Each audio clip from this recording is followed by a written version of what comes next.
alone there through a caravan, round a campfire light.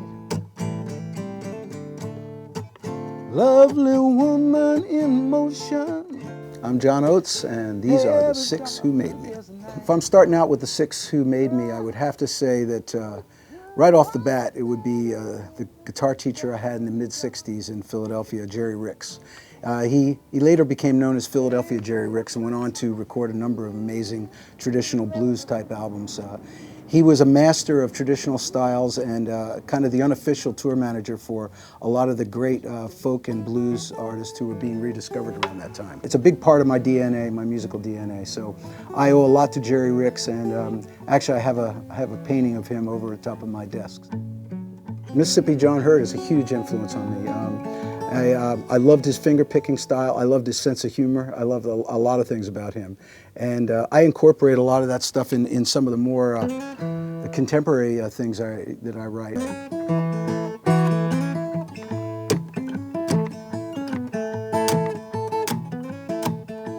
My influence number three, well, I'm going to stick with the great finger pickers. It has to be Doc Watson. He just had a touch and a style and a feel, and the skill level was off the charts. I mean, to this day, you know, there's so many great fingerstyle players out there, but no one touches Doc Watson when it comes to the authenticity and the traditional.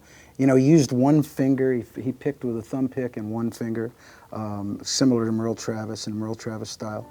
And I just learned so much from him. When I first met Daryl Hall,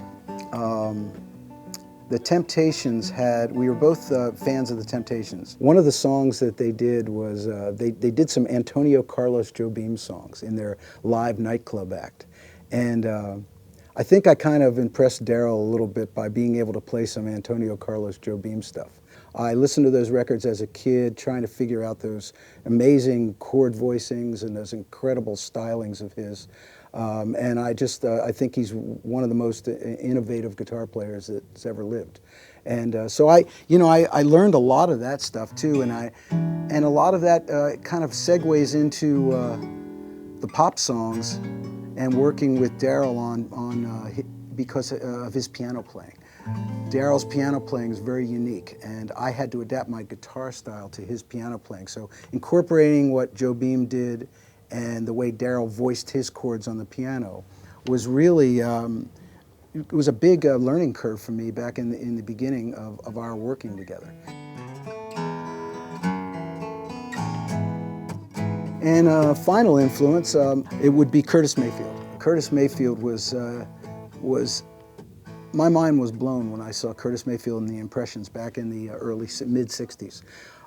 He played guitar and sang, and he used a capo. And he played a Jaguar or a Jazzmaster.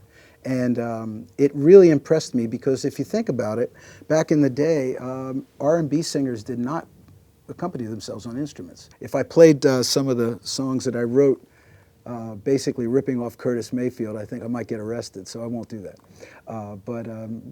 But suffice it to say that he was a huge influence on me, and I loved his singing as well, his falsetto singing and the harmonies and everything. So there you have it. He's back together again. Everyone is glad. Same chords. Together again. Just like the old days.